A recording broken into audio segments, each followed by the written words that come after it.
They like being in classes where they hear things that make them laugh. We all enjoy a good moment of humor amidst the tragedy of everything else.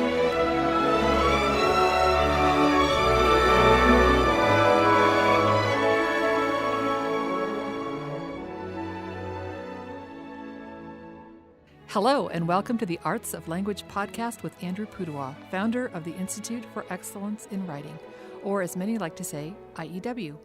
My name is Julie Walker, and I'm honored to serve Andrew and IEW as the Chief Marketing Officer. As we take a break from recording, we have chosen to replay several of our greatest hits for you to enjoy.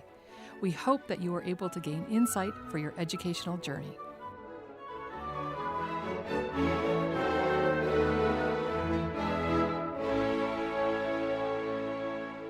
So, Andrew, has anyone ever told you they enjoyed listening to your talks because you're funny? Yes. Actually, on a number of occasions, I've had kids walk up to me and say, "I love your writing videos." And I will, of course, say, "Why?" "'Cause you're funny." Right. Not because, "Oh, you helped me become a great writer," or, "Oh, because I learned all about topic clincher and essay models." No. Because you're funny. You're funny, right. But I am a firm believer that people learn better when they can chuckle every now and then. It just keeps them a little more tuned in, especially kids, you know? Today's kids, and I think everyone today, our minds wander very easily. And when we're listening to something and we're expecting something emotionally or intellectually rewarding, like a story or a bit of humor, it's easier to follow the in-between content. So I know when I first started working with you at IEW, you started thinking more about this humor in teaching and speaking, which is what this podcast is all about, and thinking about some of the benefits of that. So can you just tell our listeners, what are some of the benefits of being a teacher and using humor? Well, I got the idea for this. One time, I remember fairly clearly, I was at a conference and I was talking to a homeschooling mom, and after about 5 minutes, I just wanted to run. I wanted to get out and not have to listen to this person say another word. And as I was trying to keep my body there and keep my ears somewhat engaged, I was also trying to figure out what is it that this person lacks that makes them so unengaging. And I finally figured it had to be the fact that she just didn't seem to have any mirth. No capacity to smile. I even tried to smile and maybe say something funny and just fell flat. And I remember thinking, if I were one of her children, I might have a really hard time being talked to like this hours and hours a day, every day. And so that kind of got me on the thought that, well, people like coming to conference talks where they can laugh at things. They like being in classes where they hear things that make them laugh. We all enjoy a good moment of humor amidst the tragedy of everything else. Exactly. And is this something that a person can learn how to do, or is this just something that they're blessed with? That is what I began to research, is number one, clearly there are people who have just naturally a better sense of humor than others. They laugh more easily, they say things that are a little funnier, humorous, engaging, and other people don't. But I began to think, there's an aptitude for humor just like there is in music or foreign language or anything else. But is it something you could learn? Could you actually learn how to be more engaging from a humor point of view? And so I began the study of humor. The first thing I learned was that there's actually a word for the study of humor. Okay.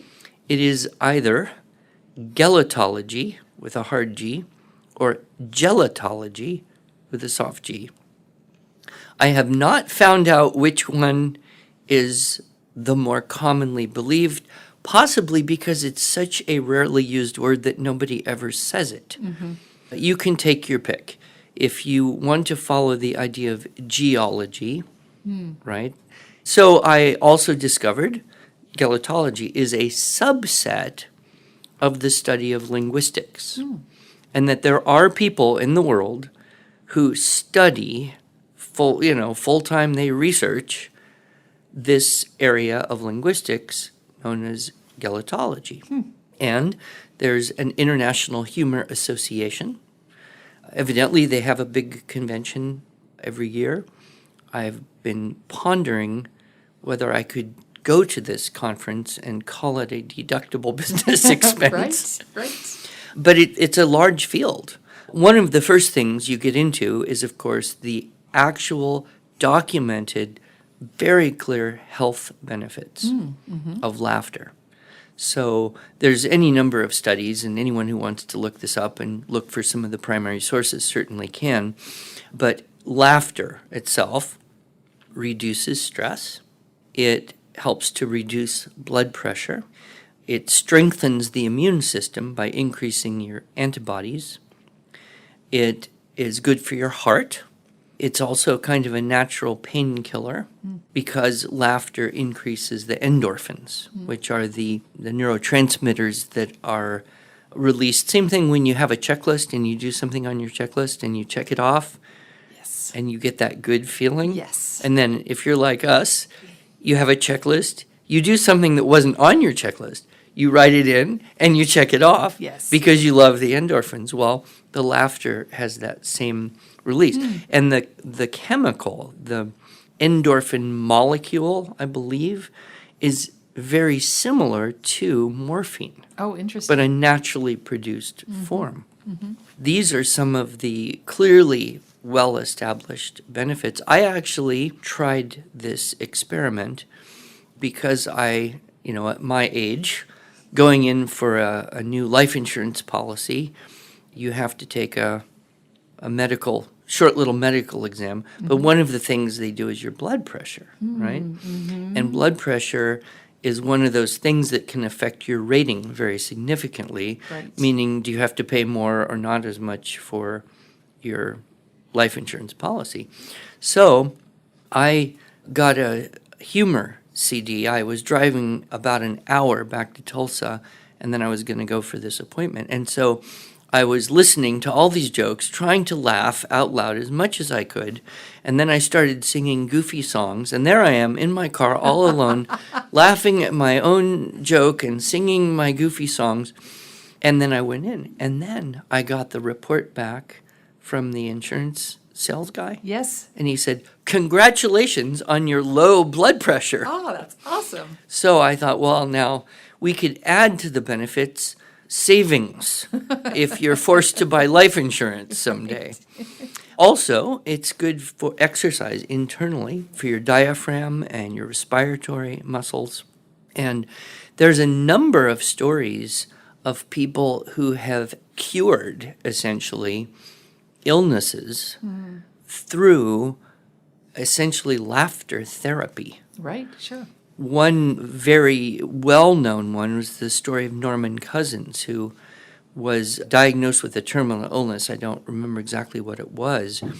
And so he basically said, okay, I'm done here working and I'm going to focus on my health. And so he ended up watching I Love Lucy Oh, dear. reruns several hours a day for 6 months and lived another many years past that. I think there's a similar story of Yul Brynner, if you're old enough to remember Yul Brynner, that he delayed his demise through laughter. Now, personally, I think if I were forced to watch I Love Lucy reruns for several hours a day, I would just choose death. Just, okay, let me go. I'm done with this. But there is something interesting about the sitcom phenomenon. It's always easier to laugh with someone else. Right. Someone tells a joke and you're all alone, or you listen to it, it's hard to kind of get yourself to actually laugh. But if you're in a room full of people and a few people start laughing and then more people, and then pretty soon it's easier. So it's healthier to laugh when you're with people. You can actually watch this on YouTube, Okay. but there are laughing clubs. No joke. I believe this phenomena is in India, and I believe it's also somewhat present in China and a few other countries.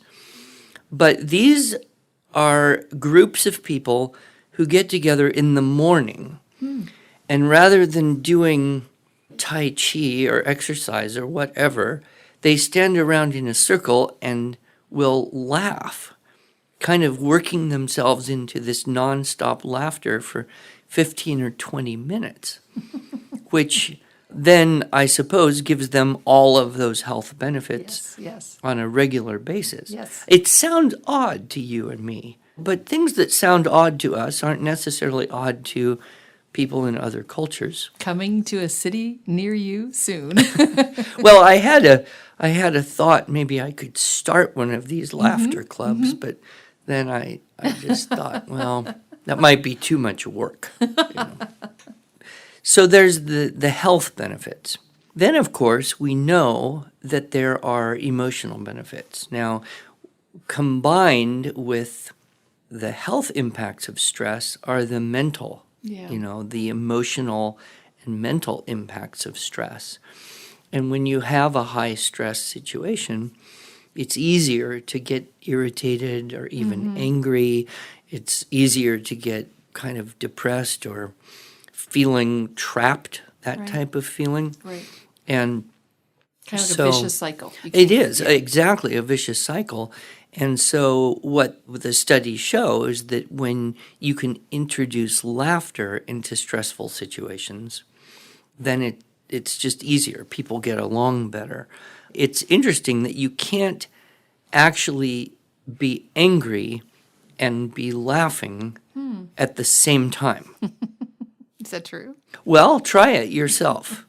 I mean, if you get angry, you probably never get angry, but next time you're angry, right, try and tell yourself a good joke or, listen to a joke or think of something funny or look at a picture of your granddaughter doing a silly thing and notice that as soon as the laughter begins, the anger just dissipates. It seems to be very powerful, and it's connected with the emotions of peace and love and pleasure and joy. So I think it's one of God's great gifts to us is the ability to laugh and to have that laughter, especially during the difficult times. In fact, sometimes when things are the worst, people will react to that stress and laugh at things that maybe really wouldn't be funny under a normal circumstance. Okay, I have to tell you a story that may contradict what you're saying. Okay. As you know, I'm a boy mom. My boys grew up in Southern California, and we spent a lot of time at my sister's pool. My boys, one of their favorite things to do was to throw me into the pool. Yes. And when they were getting older and big enough to be able to do this, I would tell them, stop, do not throw me into the pool. And I am angry, but I am laughing at the same time so that I just succumbed and wound up in the pool every time. And they thought I was just laughing and I was having fun, but I think I was really angry. I don't really know. Well, but at least now you can laugh about it I and you're do no laugh. longer angry. So maybe it took decades for the laughter to diffuse the anger, but it did work. And there are fond memories of getting thrown into the pool by my boys, yes. Other studies indicate that in organizational settings, people who do corporate trainings and corporate efficiency and all that, that when there's humor and laughter, it increases participation. I think you are the one that told me in any group of any size, it's 4 people That's right. who do all the talking and interacting and contributing. Yes, so active in any group of people, if you've got 10 people, you will generally find that 4 people will be the active participants. They'll be raising their hand. If there are questions, they will ask them. If there's a group of 100 people, it'll be those 4 people. Yeah. If there's a group of 1,000, it'll be 4 people. So one of the things that, we in business world, or particularly in an educational setting, in a Yes. classroom, we want to try hard to get more people Absolutely. involved. Absolutely. And the laughter and the humor, I think, breaks the barrier so that those who would be less likely to participate, more reticent, feel it's easy. Another factor goes up very significantly is likability. So we tend to like people who have a good smile, who can laugh easily, who can give a good joke, who can take a joke in good spirit, don't get offended. We tend to trust those people more.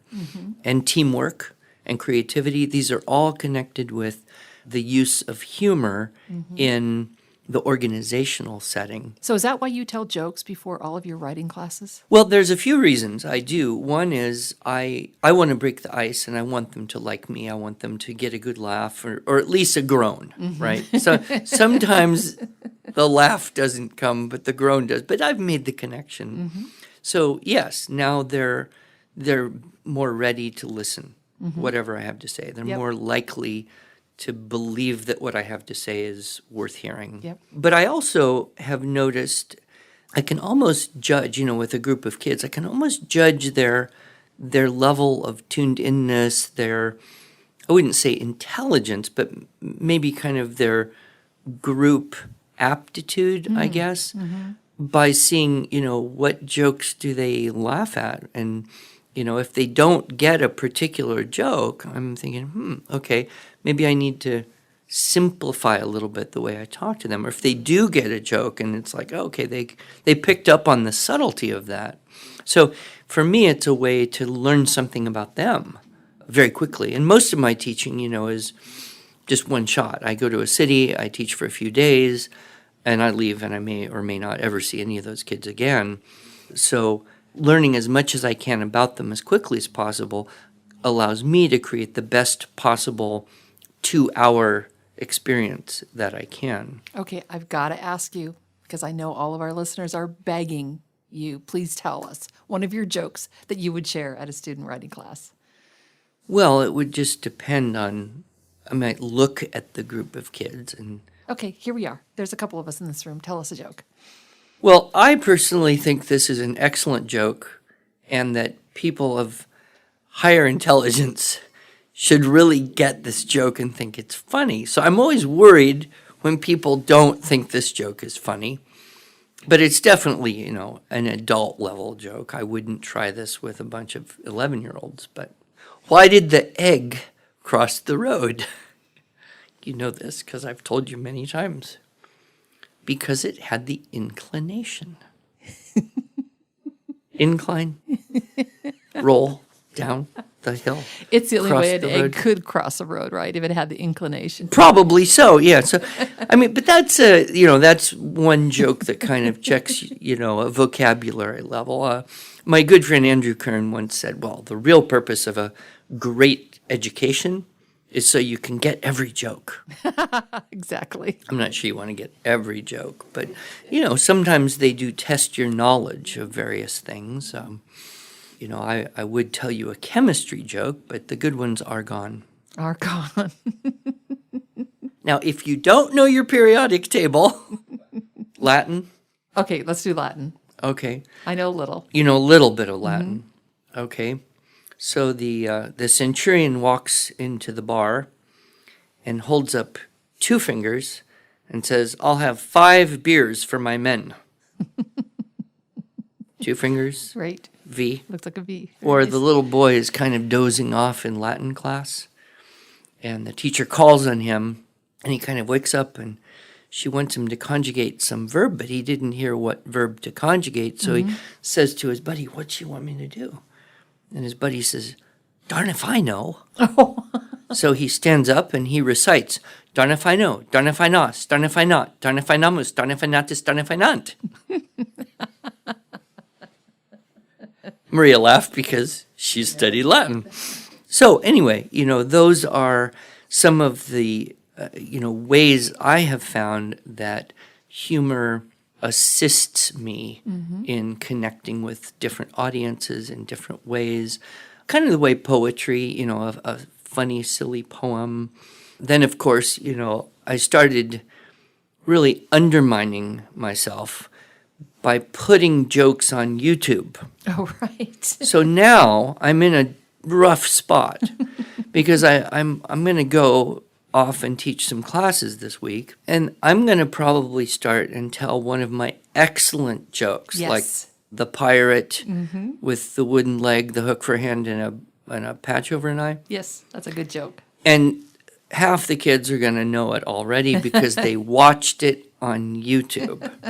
So this is causing me to have to work harder to understand what makes things funny so I can find or make up some new jokes. Well, but I also think it's a learning opportunity for these students because some of it's knowing that in a social setting, you don't have to give away that that you could still enjoy the joke. Oh, no, they don't. No. They want to shout out to prove they know the joke. There's a joy in that one. I suppose so. Although, I don't know. It's interesting how humor and repetition aren't a problem. Remember my son. You know my son pretty well.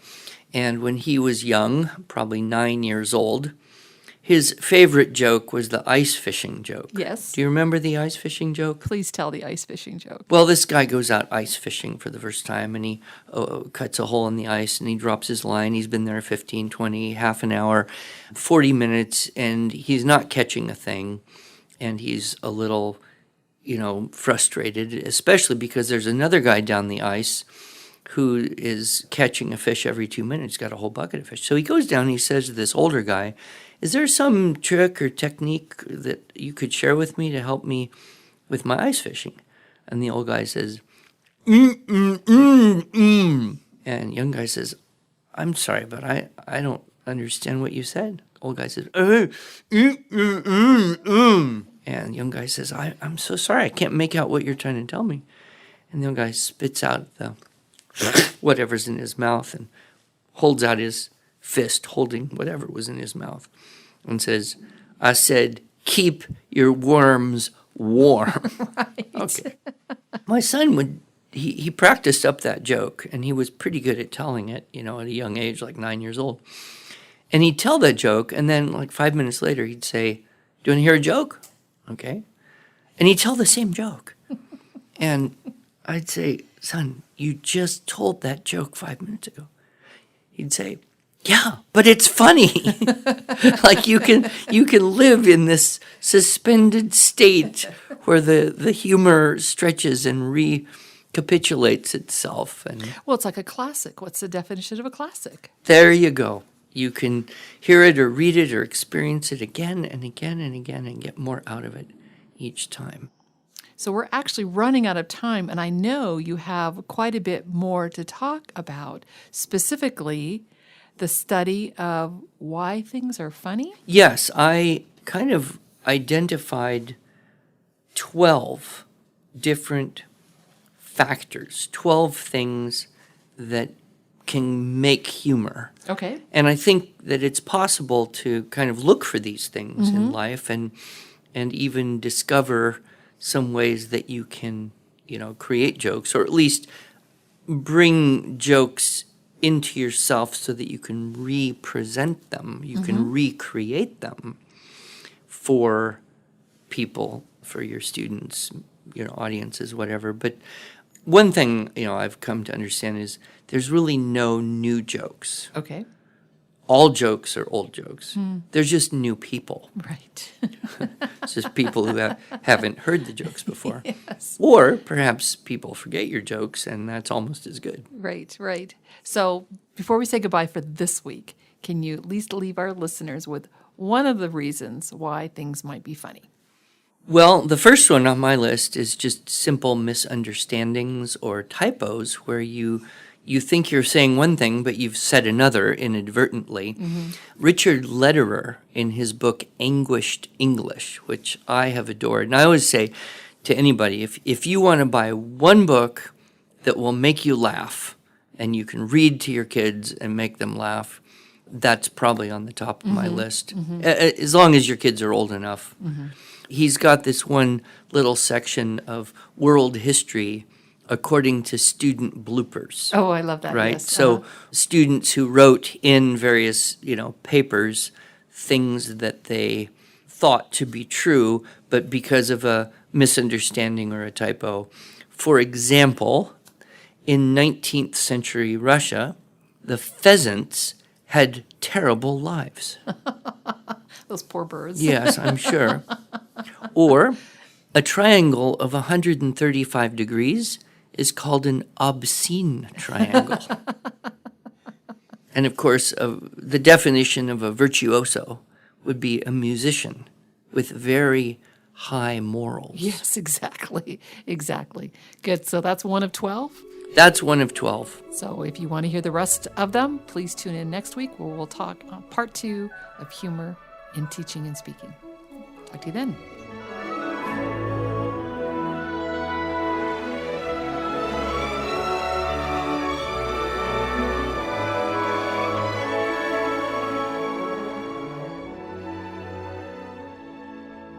Thanks so much for joining us for one of our favorite episodes. If you enjoyed this episode and want to hear more, you can subscribe to this podcast on iTunes, Google Play, or Stitcher, or you can visit us each week at iew.com/podcast.